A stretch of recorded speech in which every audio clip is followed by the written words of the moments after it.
Guy Jacquet, bonjour, je suis Bonjour. ravi de vous accueillir. Nous allons parler évidemment de l'ubérisation, puisqu'on ne vous présente plus en tant que visionnaire, successivement président de Paris et la Croissance, et puis maintenant de l'Observatoire de l'ubérisation. Vous êtes l'auteur d'un ouvrage que vous avez publié il y a un an, qui s'appelle L'ubérisation, un ennemi qui vous veut du bien.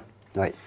Et dans ce livre, vous présentez un phénomène issu à la fois des technologies d'information et de communication, et puis des nouveaux comportements clients. Ouais. On ne sait pas, c'est comme la poule et l'œuf, on ne sait pas qui induit quoi.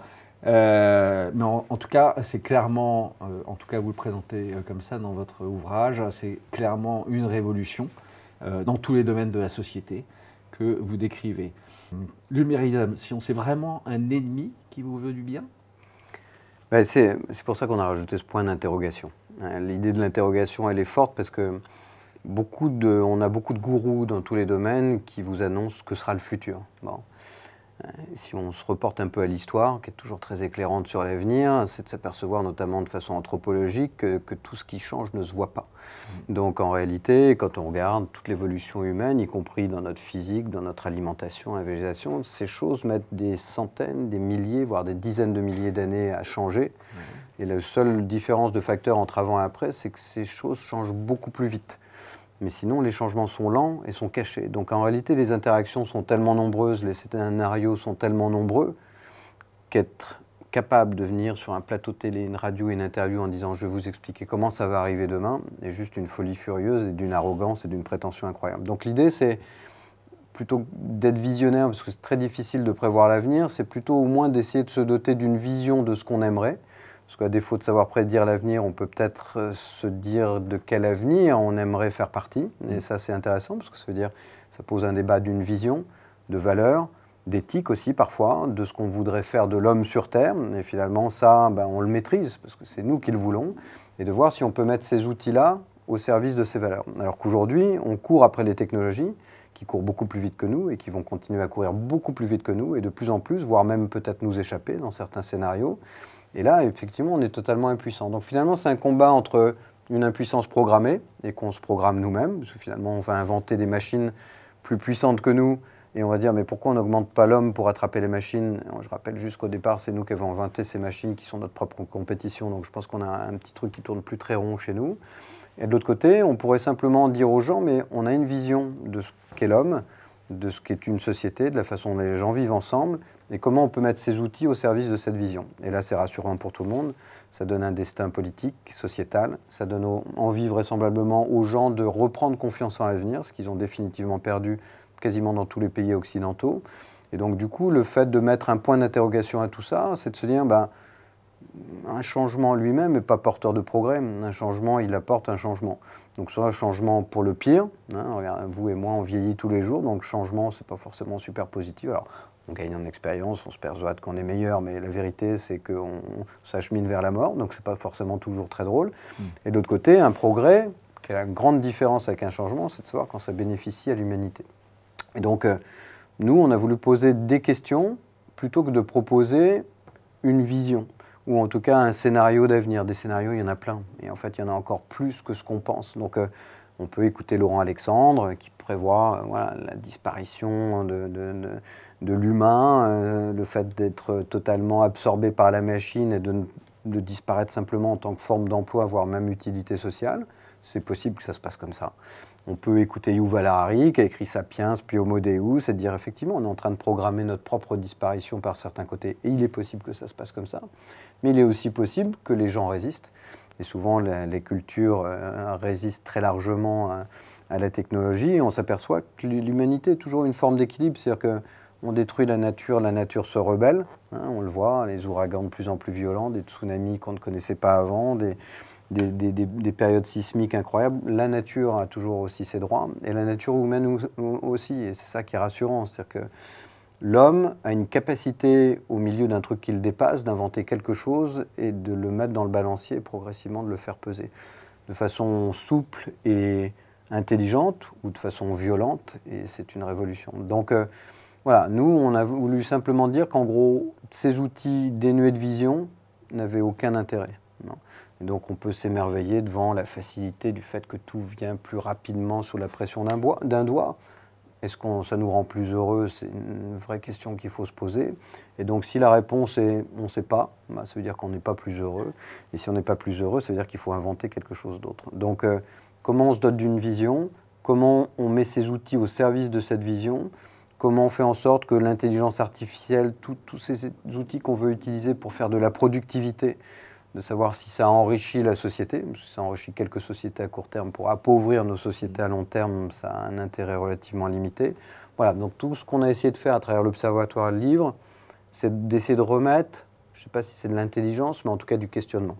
Et le point d'interrogation est peut-être la partie la plus importante du titre, parce que c'est vraiment celle qui dit, mais posez-vous des questions avant d'apporter des réponses. C'est bien, votre réponse pose la question de comment on prend notre destin en main, finalement, face à ce constat.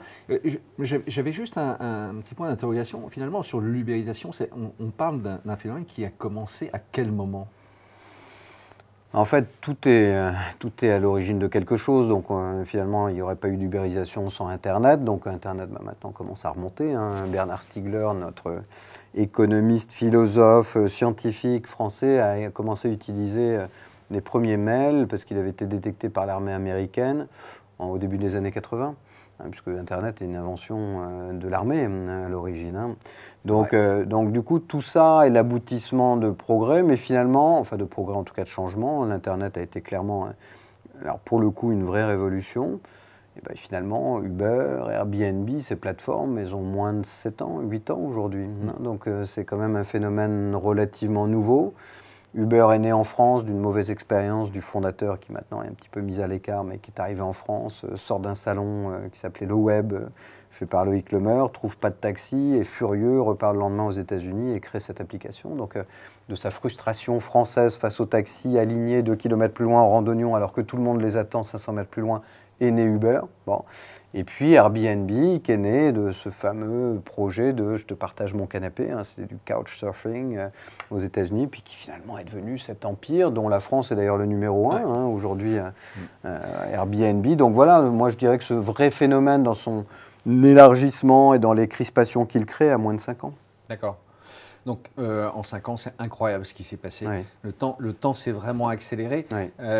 D'ailleurs, vous avez publié cet ouvrage en octobre 2016, de mémoire. Donc quand on dit que le temps s'accélère, il s'est passé beaucoup de choses, puisque ça fait un an finalement. Entre-temps, Uber, dont on parlait, s'est fait retirer sa licence à Londres, au Royaume-Uni. On a parlé très récemment des 57 millions de comptes qui se sont fait pirater. Quand même, en termes de confiance, il y a des choses qui fissurent un petit peu ce phénomène, non? Qu'est-ce que vous en pensez? Je pense que les gens sont devenus assez indifférents, peut-être par inconscience, peut-être par sacrifice à la notion de confort et de rapidité, à la propriété de leurs données. De dire, il suffit de voir comment les gens se répandent, y compris sur des choses personnelles sur Facebook, ce qui, moi, me stupéfie toujours. Ça ne me viendrait jamais à l'idée de mettre mon bébé, ma fille, mon fils sur Facebook. Sa vie privée, s'il veut choisir de la mettre, ce que je l'incite fortement à ne pas faire, sur Facebook, c'est son problème. Mais quelque part, exposer sa vie privée à 5000 de vos meilleurs amis...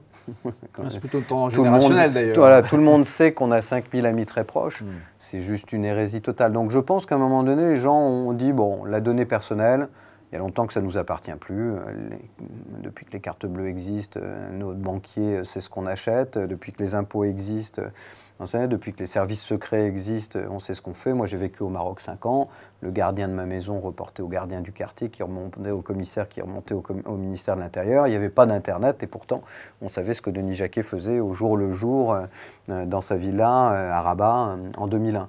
Donc, je pense que les gens ont sacrifié cette notion de données. Donc, finalement, ces avatars de comptes piratés, etc., d'abord, ils se doutent bien que la plupart des boîtes sont piratées aujourd'hui parce que tous leurs systèmes sont faillibles, mais elles ne le disent pas.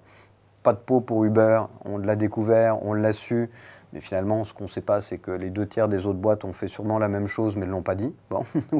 Et ça sera découvert plus tard, voilà, ils ne l'ont pas dit non plus, donc, mais à un moment donné, il y a quelqu'un qui cafte, en gros, il y a quelqu'un qui va le dire. Et de l'autre côté, les gens disent, bon, en attendant, moi, Uber, ça marche, en 3 minutes, j'ai un VTC, donc savoir s'ils perdent 3 milliards de dollars, s'ils se font piquer, si leur CEO est un fou furieux, qui a un management dictatorial, etc. C'est vraiment pas mon problème. Donc il y a, allez, 1% des journalistes et des auditeurs mondiaux que ça émeut et 99% qui s'en fichent. On peut pas dire que ça fait partie du phénomène. Ça fait partie du phénomène, oui. D'accord. Et donc, justement, à partir des données, sur ce point-là, vous évoquez dans votre livre la réglementation. Alors, il y a quelque chose qui va se passer en mai prochain sur la réglementation européenne sur la gestion des données. Qu'est-ce que vous en pensez? Parce que finalement, c'est aussi, quand on dit qu'on partage la donnée, est-ce que c'est quelque chose qui va modifier un peu le modèle? Mon seul problème avec cette législation européenne, ce n'est pas la législation en tant que telle. C'est-à-dire le fait d'inventer quelque chose qui oblige à contrôler sa donnée, à savoir ce qu'on va faire de cette donnée, de savoir à qui elle va profiter. Sauf que fondamentalement aujourd'hui, si on applique la législation telle qu'elle est, la plupart des sites internet actuels s'écroulent. C'est-à-dire que l'économie aujourd'hui n'est pas... C'est-à-dire tout à coup, vous dites à n'importe quelle boîte, y compris du e-commerce traditionnel, venant des groupes traditionnels, etc., de donner toute la transparence, de savoir si les gens ont donné leur accord, etc. C'est-à-dire que du jour au lendemain, en fait, ils peuvent mettre la clé sur la porte et arrêter parce qu'ils n'ont pas prévu ce cas de figure. Donc de toute façon, il va falloir assouplir, sinon on va perdre juste tous même notre grande distribution, nos VP6 qui sont passés au truc, vont demain fermer. Bon, alors donc évidemment, on ne va pas laisser faire ça. Bon. La deuxième chose qui me gêne, c'est qu'en fait, on ferait mieux de réfléchir à savoir si cette donnée qu'on a définitivement donnée aux géants du numérique pourrait nous servir à quelque chose. C'est-à-dire, moi, en utilisant Google, je la donne à Google, mais qu'est-ce que ça me rapporte? Google vous dit, c'est gratuit, te plains pas. Peut-être qu'on pourrait envisager une rémunération plus forte que ça, un partage, un accès à des services, peut-être devenir actionnaire de Google après tout, puisqu'on lui donne de quoi devenir la boîte la plus riche et la plus puissante du monde. Même chose avec Amazon, on pourrait dire, ok, la donnée, je te la donne, mais moi je deviens un mutualiste finalement et je deviens un petit actionnaire de Google. Alors j'aurais 0,00001%, mais après tout, je te donne ma donnée, donc c'est la contrepartie, je deviens actionnaire. Moi j'aimerais bien qu'on pense au retour, parce que le fait de protéger la donnée face à des gens qui ont décidé de ne pas la protéger, c'est-à-dire les consommateurs, a pour moi aucun sens. Et la deuxième chose, j'aimerais surtout qu'en même temps, on réfléchisse à pourquoi n'avons-nous pas de géants européens aujourd'hui? Et finalement, c'est bien d'avoir une politique défensive. J'aimerais bien qu'on ait aussi une attaque capable de marquer des buts. Bon. Et donc pour l'instant, on n'a pas d'attaquant. On a juste tout le monde en défense, tout le monde devant le but, mais ça ne va pas nous permettre de marquer des buts dans le camp inverse. Donc moi, je suis plus intéressé par le camp adverse. Alors justement, parlons des entreprises. Ouais. Du coup, c'est marrant, dans votre livre, vous évoquez les chefs d'entreprise. Alors, vous dites qu'il y a les fiers à bras, voilà. Il y a les immobilistes, voilà. Et puis il y a les réalistes. Ouais. Est-ce que vous voyez dans leur prise de conscience, dans leur réaction face à ce phénomène, des choses qui bougent concrètement? Alors ça c'est marrant parce que c'est une discussion qu'on avait avec des conseillers de l'Élysée il y a quelques semaines qui disaient mais Denis regarde, j'ai rencontré des patrons des grands groupes, ils ont compris, ils voient la menace, ils voient le challenge, ils y vont, etc. Je dis oui, le stade de la compréhension est vraisemblablement passé, mais quelle est la réalité économique, organisationnelle, culturelle de ces changements-là? Est-ce qu'on voit nos 25 plus grands groupes français, au-delà de sortir des applis, ouvrir des API, est-ce qu'on les voit véritablement muter dans leur modèle? Ce qui est très difficile en même temps, pour un groupe de 80 à Sodexo 360 000 personnes, ce n'est pas une décision en disant « demain on mute ». Bon, c'est super, on a muté. Non, c'est très compliqué. La culture, l'âge moyen, les habitudes font que la machine humaine étant une machine à créer du confort et des habitudes, tout à coup, on déteste le changement, nous, êtres humains, en fait. Ceux qui aiment le changement, c'est les entrepreneurs, c'est-à-dire c'est 2,5% de la population. Ce n'est pas une question d'arrogance, mais 98% de la population est codée génétiquement pour refuser le changement. C'est non, je m'appuie sur mes habitudes, mon expérience, alors on l'habille, c'est de l'expérience. Alors c'est souvent vrai, mais c'est aussi souvent faux. Bon. Donc ce qui signifie qu'en réalité, on a le grand avantage d'avoir 25 groupes magnifiques et le grand désavantage d'avoir 25 groupes à faire muter dont dépend de la France. Donc moi, je ne vois pas les changements colossaux qui arrivent aujourd'hui dans ces grands groupes parce que simplement, je pense qu'on ne donne pas aux gens la vision à long terme de là où ça les projette. Et hier soir, je donnais une conférence dans un grand groupe bancaire. Et en fait, une femme pose à un moment la question, monsieur qui m'avait rejoint et qui est de l'interne en disant mais qu'est-ce qu'on va faire des gens? C'est quoi la vision? Eux, c'était les hauts potentiels. Donc, c'est ceux qui ont une carrière tracée pour les 15 prochaines années. Mais en dehors de ces 80 personnes clés, dans un groupe de 80 000 personnes, qu'est-ce que vont devenir les 78 900 qu'est-ce qu'on en fait? Donc, ça veut dire qu'un, il faut expliquer à ceux qui vont perdre leur job, qui vont le perdre. C'est dur, c'est pas facile, ça peut encadrer des remous sociaux, mais il faut avoir l'honnêteté de le faire parce que la deuxième étape, c'est comment on va vous accompagner dans cette perte. Il y a ceux dont le job va muter. Ben, il faut leur dire aussi, parce qu'il faut commencer à se former, à se reconvertir, aller vers d'autres jobs ou une évolution de son propre job. Mais il faut le dire dès maintenant, ça s'accompagne dans le temps. Troisièmement, ensuite, il faut devenir fluide, plus agile, etc. Comment est-ce qu'on est agile quand je suis un éléphant qui pèse 3,5 tonnes et qu'on me demande de courir à la vitesse d'une start-up avec 15 personnes et un PowerPoint? C'est pas possible. Bon. Donc, ça signifie qu'il va falloir accompagner cette mutation par des changements qui nécessitent que déjà que le haut ne fasse pas que comprendre. Il faut qu'il impulse. Et malheureusement, on est dans un monde, dans les pays développés, mais même aussi émergents, qui est dirigé par des hommes, majoritairement de plus de 60 ans. Et non pas que je ne trouve pas de vertu à la seniorité, il y en a plein. Mais à un moment donné, c'est ni leur échéance, parce qu'eux, dans 4 ou 5 ans, ne seront plus là. Donc la nature humaine aussi est un peu égoïste. Donc après moi, le déluge, c'est vrai encore plus pour les politiques. Et de l'autre côté, pour les patrons de grands groupes, de se dire, mais je n'aurai de toute façon pas le temps de mettre ça en place, je ne vais pas le voir de moi-même. Et derrière, ça n'infuse pas. Tous les gens au bas, d'ailleurs, on dit, mais il faut qu'on change, il faut qu'on bouge, dites-nous ce qu'on va faire. Ça ne diffuse pas. Donc, du coup, il va falloir apprendre moins et moins vite. Donc, il y a quelques groupes, je les ai vus de façon confidentielle. Il y a eu la stratégie de 2-3 groupes mondiaux qui m'ont scotché, les groupes européens, où je ne savais même pas qu'il y avait déjà des réflexions opérationnelles à ce point-là. Donc, je suis rassuré. Il y a quelques groupes qui y sont. Mais la majorité n'y sont pas. La majorité n'y sont pas. Ils sont encore sur le comment, sur comment on améliore un peu l'expérience client, comment on ouvre nos API parce que c'est plus fluide, comment on met un peu de blockchain pour faire en sorte que cette technologie réduise les coûts. On est sur de la réduction de coûts, de la productivité, du fait d'imiter ce que fait le monde du digital, mais on n'est pas dans, chez 160 000 personnes, comment je mute. Voilà, comment je vis avec les startups, comment je vis avec les investissements que je fais, quelle est ma stratégie à 10 ans et comment je l'accompagne. Donc ça, je ne sens pas pour l'instant ce mouvement et c'est ce qui m'inquiète le plus parce qu'il n'existe pas en France, mais il n'existe pas non plus à l'échelle européenne, pendant que les Américains sont à fond sur le pied sur l'accélérateur et que les Chinois, non seulement sont à fond, les Chinois avec un pied encore plus lourd, parce qu'on a eu la grande intelligence pendant 30 ans de politique de prix bas, de leur confier toute notre production, toute notre industrie et qu'aujourd'hui ils nous rachètent avec l'argent qu'on leur a laissé on l'a laissé filer de façon totalement stupide. Oui. Alors, justement, on parle à l'échelle internationale, vous parlez de la France. Alors, je cite une phrase que vous avez écrite, « La France est mal placée pour le moment, en parlant de l'ubérisation, à ne pas vouloir du changement ou le retarder, à refuser la réflexion et l'évolution, à tenter de devenir un modèle dominant par peur de la transition qu'elle suppose. Elle se prive d'un rebond dont elle a pourtant les moyens. » Depuis octobre 2016, nous avons changé d'environnement politique, un nouveau président de la République, entre autres. Diriez-vous la même chose aujourd'hui? Nous allons souffrir. De toute façon, ce changement va nous faire souffrir et nous fait déjà souffrir. Parce que dans un pays très corporatiste comme la France, avec beaucoup de professions réglementées, un État prédominant, quand vous êtes face à l'incertitude et à la non-agilité, tous ceux qui sont plus certains dans leurs convictions et leur vision et qui sont plus agiles vous font beaucoup de mal. Donc, à la reconstruction de la France après la guerre, on a donné de façon très légitime la mission à chacun, en le protégeant, en lui mettant une sorte de précaré, de lui dire, voilà, reconstruis-moi ça. Et c'était vertueux et c'était indispensable et on ne pouvait pas le faire autrement. Sauf qu'au bout d'un moment, la légitimité de la Seconde Guerre mondiale a légèrement passé et que ces gens-là sont maintenant des forteresses qui se sont isolées et qui sont là juste pour alimenter leur maintien et leur survie. Bon. Donc ces corporatismes et ces rentes, finalement, sont juste totalement inadaptés dans un monde où la frontière n'existe pas, où la baronnie n'existe pas.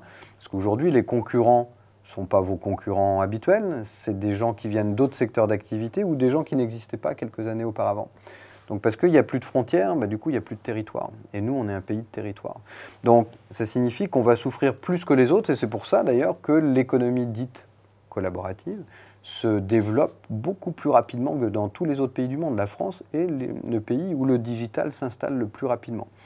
Et Uber, pourquoi? Parce qu'on a protégé les taxis, on leur a fait croire qu'on allait les protéger, avec un système qui était quand même assez opaque, pour ne pas utiliser d'autres termes, entre G7 qui baladait ses licences entre c'est pas trop qui, avec des prix hallucinants. Oui, c'est moins compliqué. C'est pour chauffeurs de taxi qui étaient, à peine ils avaient mis le pied dans leur voiture, qu'ils étaient déjà ruinés, 240 000 € de licence. Enfin, c'est une folie furieuse pour des 70 heures par semaine. Et tout à coup, quelqu'un arrive avec un meilleur service, plus rapide, moins cher. Ils sont légitimes de contester cette arrivée, mais ils sont illégitimes de s'arc-bouter parce que malheureusement, ils ne pourront pas lutter. Donc, et ça, c'est symptomatique, c'est-à-dire ils auraient pu se dire comment on s'associe, comment on monte des nouvelles plateformes, comment on les monte ensemble, comment... Mais non, ils ont dit non, interdisons Uber. Malheureusement, Léopold Sédar Senghor disait on n'arrête pas le sable entre les mains. Donc ils ont voulu arrêter le sable entre les mains, il continue à couler et eux coulent avec lui. Donc la réaction de la France est très inquiétante parce que enferrée dans le corporatisme et un étatisme prédominant, elle n'est pas faite pour cette mutation-là. Et parce qu'on a à nouveau 25 grands groupes magnifiques, mais qui sont très gros et difficiles à muter. Et au bas, on n'a que des toutes petites boîtes, dont encore aujourd'hui, plus de 40% n'ont même pas un site Internet en 2017. Donc, c'est pourtant un signe d'espoir, non? Alors, on peut le voir positivement en disant qu'il y a du potentiel, mais je veux dire, je rappelle quand même qu'Internet est là depuis 1999-2000, qu'on est en 2017, de se dire que 40% de nos boîtes n'ont pas de site Internet, même si ce n'est plus le sujet maintenant parce que l'appli ou les réseaux sociaux sont plus puissants, mais ils ne sont déjà pas au site Internet, donc ils n'ont pas fait le saut directement dans l'avenir. Ils sont toujours en train de se poser la question de comment y aller. Donc du coup, je pense qu'on est un pays relativement inadapté. La politique ne change pas beaucoup le jeu, d'abord parce que ça ne se change pas en un temps, parce que je note néanmoins que même si on a un secrétaire d'État au numérique, il n'est que secrétaire d'État, qu'il n'a pas de pouvoir, pas de budget, pas d'équipe, pas de feuille de route véritablement précise, et que du coup, cette espèce d'association dont on rêvait entre les PME, le commerce extérieur, le numérique, tout ça mélangé dans un seul ministère qui donnerait vraiment la donne et qui s'accrocherait aux grandes régions pour que les collectivités s'en emparent et fassent en sorte que le privé et le public se serrent les coudes, se serrent la main, s'entretiennent et disent « allez, on y va », ne va pas arriver tout de suite. On sent bien que on n'a quand même pas beaucoup parlé aujourd'hui du numérique, y compris dans la réforme du droit du travail, où le sort des indépendants, des plateformes, de la responsabilité sociale a été un non-sujet pour le moment. Non pas par faute d'y réfléchir, pas par incompétence. Muriel Pénicaud est peut-être juste la meilleure ministre du Travail qu'on ait eue en plusieurs décennies. Elle est compétente, elle connaît son sujet. Mais pour l'instant, l'agenda n'était pas là-dessus. Il faut un peu plus d'énergie. Il faut aller plus vite, plus fort. Et la France, grâce à Macron, peut vraisemblablement être la locomotive de l'Europe, à un moment où Angela Merkel est fragilisée, l'Angleterre sort. Si la France joue bien son jeu, elle peut être la locomotive du digital, qui nécessite des investissements en centaines de milliards, si on veut s'aligner sur la Chine et les États-Unis. Et ça, on ne peut pas le faire à l'échelle de la France. Très bien. Alors, dans votre ouvrage également, alors moi ça m'a paru un peu inattendu, mais finalement pas tant que ça. Vous parlez du blockchain. Alors c'est assez amusant parce que je ne sais pas si vous avez entendu ce matin aux actualités, le Bitcoin, la valeur du Bitcoin est passée à 10 000 €, alors qu'il a été créé, je ne sais pas il y a combien de temps, mais enfin ça valait 0, enfin, quelques centimes d'euros. Donc en 2 ans, finalement, cette monnaie a explosé en termes de valeur. Est-ce que vous pouvez préciser votre point de vue sur ce phénomène qui est parallèle finalement à l'ubérisation, peut-être une conséquence, je ne sais pas. Alors d'abord, j'ai mis beaucoup de temps à le comprendre. Il faut avouer que moi, sur le Bitcoin et la blockchain, intellectuellement, il m'a fallu plusieurs explications et quelques très bons pédagogues pour enfin comprendre pratiquement ce que ça signifiait. Bon, ça me rassure. Ouais, et vraiment avec des gens comme Philippe Rodriguez qui a écrit un bouquin sur le sujet, ces 2 jeunes qui ont monté ce blog et ce site sur la blockchain, etc. Il a fallu que j'arrive à comprendre, mais qu'est-ce qu'on veut en faire? C'est quoi tous ces gens qui authentifient un morceau? Pourquoi ils le font? Par quoi ils sont motivés? Bon. Ce que je retiens, c'est que philosophiquement, pour moi qui suis un sale gosse, indiscipliné et incapable d'obéir aux normes, je trouve le phénomène de départ un peu le phénomène hippie des années 70 revu par la technologie. C'est-à-dire un monde centralisé où toute l'info finit entre quelques GAFA et quelques Badix en Chine qui en gros cumulent notre donnée, en font des masses d'argent et dominent le monde. Et le blockchain dit on va raser tout ça, fini la centralisation, c'est disséminé, tout le monde a un petit bout, mais personne n'a l'ensemble. Et finalement, on protège notre donnée. Chacun n'en a qu'un morceau. Il n'y a plus de Big Brother. Et en gros, c'était un phénomène plutôt anarchiste et que je trouve assez sympathique sur ce point de vue-là, de dire on peut peut-être proposer une alternative au modèle centralisé et le faire au contraire totalement décentralisé.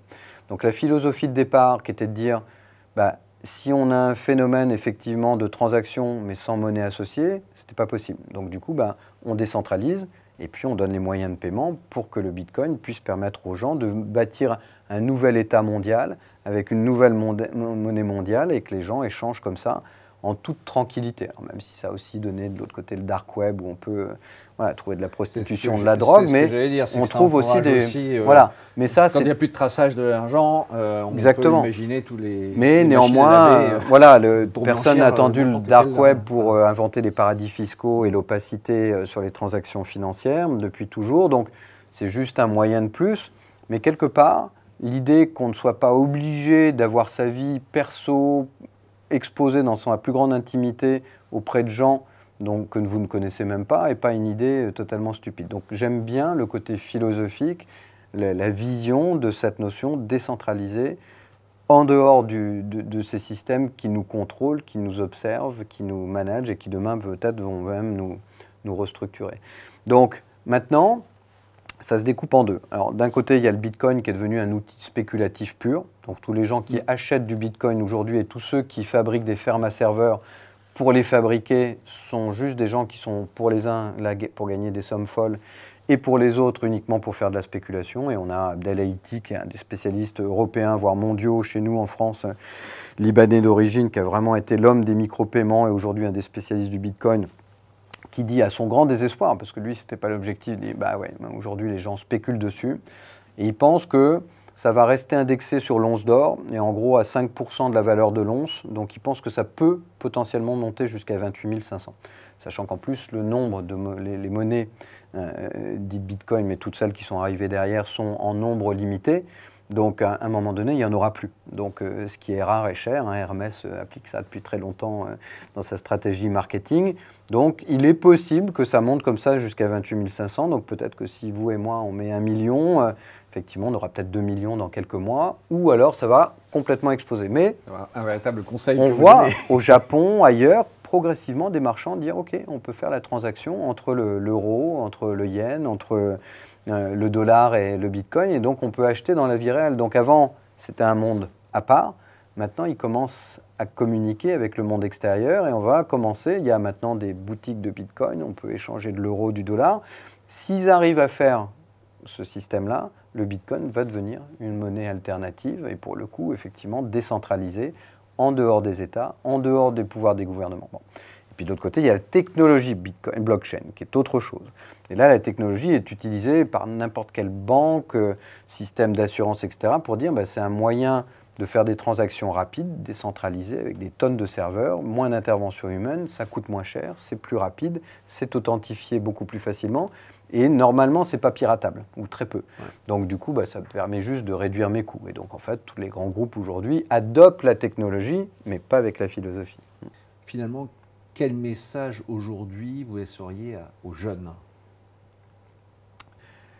Alors les jeunes, ils ont quelque chose que nous, alors, je ne sais pas pour vous, mais j'ai la sensation qu'on n'avait pas il y a 20 ans, un peu plus maintenant quand je suis sorti de l'école, c'est la volonté de donner du sens aux choses. Ce n'est pas tous les jeunes, mais ceux qu'on rencontre dans les startups, les nouveaux entrepreneurs, etc., la plupart veulent vraiment le faire pour une raison bien précise qui va au-delà de l'argent, de la réussite, etc. C'est-à-dire ils veulent imprimer le monde de quelque chose de différent. Et quand on regarde tous les sondages depuis 2005, moi je vivais encore aux États-Unis à l'époque, on a vu la bascule entre les gens qui disent « je veux donner à nouveau du sens à ce que je fais ».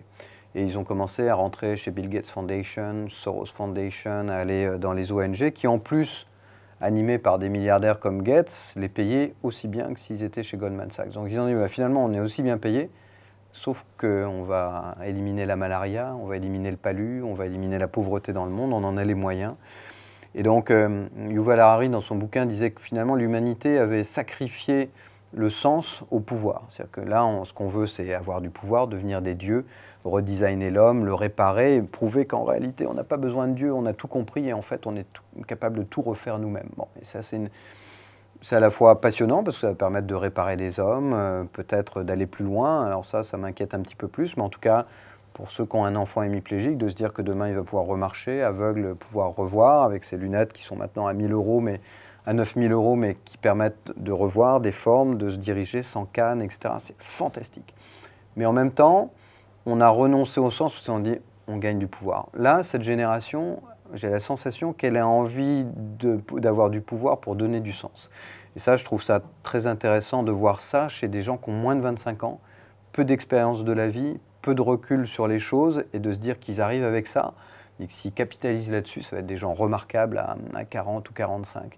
Et si en plus ils utilisent ces outils économiques au service de ce sens, ça peut faire des choses remarquables. Donc peut-être qu'ils vont ramener de la raison dans cette économie, mais pas tous. Parce que certains sont aussi sur l'idée de dire « mais regardez, c'est fantastique de remplacer l'homme par un automatisme, on va enlever la pénibilité du travail, mais qu'est-ce qui est le plus pénible? D'avoir un travail pénible ou de ne plus en avoir du tout ?» Donc voilà, j'espère qu'ils vont savoir questionner ce monde-là, ne pas sombrer dans le délire technologique pour vraiment lui donner un sens, mais pour l'instant, ce n'est pas les forces qui sont à l'œuvre. Voilà. Donc ça va être un combat intéressant. Donc moi, le conseil que je donnerais aux jeunes, c'est de dire, voilà, il y a l'infiniment grand, c'est la Chine et les États-Unis, avec chacun 5 à 10 grosses sociétés qui peuvent contrôler le monde. Et puis finalement, nous, on a la capacité de gérer l'infiniment petit. Et l'enjeu, ça va être de dire, est-ce qu'on est capable d'agréger l'infiniment petit pour qu'il soit plus souple et plus puissant que l'infiniment grand? Donc l'infiniment petit, ça peut être une TPE, ça peut être une collectivité locale, une petite mairie de 300 habitants, ça peut être toutes ces choses petites qui ont besoin de ces outils pour rester fortes. Et finalement, face à la mondialisation, on dit souvent la mondialisation c'est terrible. Oui, c'est terrible pour les gens faibles. À partir du moment où vous êtes fort, vous n'avez pas peur de la mondialisation. Au contraire, c'est une opportunité. Bon. Donc du coup, il faut rendre forts les tout petits. Et donc le digital est le seul outil qui permette de le faire. Donc moi, je conseillerais aux jeunes en fait, de s'intéresser à l'infiniment petit, parce que l'infiniment petit, il y en a partout dans le monde. Donc ça veut dire que c'est des forces colossales, c'est industrialisable, c'est assez universel, donc on peut bâtir des modèles économiques dessus. Et du coup, proposer des alternatives aux deux qui nous sont proposés, que je ne critique pas. Mais moi, je vois le modèle chinois qui n'est pas un modèle humaniste, donc qui m'intéresse peu, parce qu'ils ne s'intéressent pas aux hommes, ils n'ont pas d'état d'âme et pas d'empathie de façon collective. Je ne parle pas il y a des Chinois individuellement qui sont des gens très bien. Et puis de l'autre côté, il y a des Américains qui sont dans une conquête qu'ils ont toujours eue, c'est-à-dire de dire on est un pays puissant, on s'est industrialisé, mondialisé, et ils font leur job, et on ne peut pas leur reprocher, on n'a qu'à faire aussi bien. Donc moi, mon sujet, c'est comment est-ce que nous, on est capable de faire mieux, ou en tout cas mieux selon nos valeurs et notre culture, c'est faire différemment, mais pour être humainement acceptable, il faut être économiquement pérenne. Donc l'infiniment petit, ça veut dire qu'il y a un marché colossal et que je peux rendre mes modèles économiques pérennes. Jacquet, on va terminer sur cette note d'optimisme. Avec plaisir. Ouais. Réaliste. Ouais. Mais en tout cas, merci. Avec plaisir. Et je vous conseille à tous de lire cet ouvrage qui m'a passionné. Merci beaucoup. À bientôt. Merci.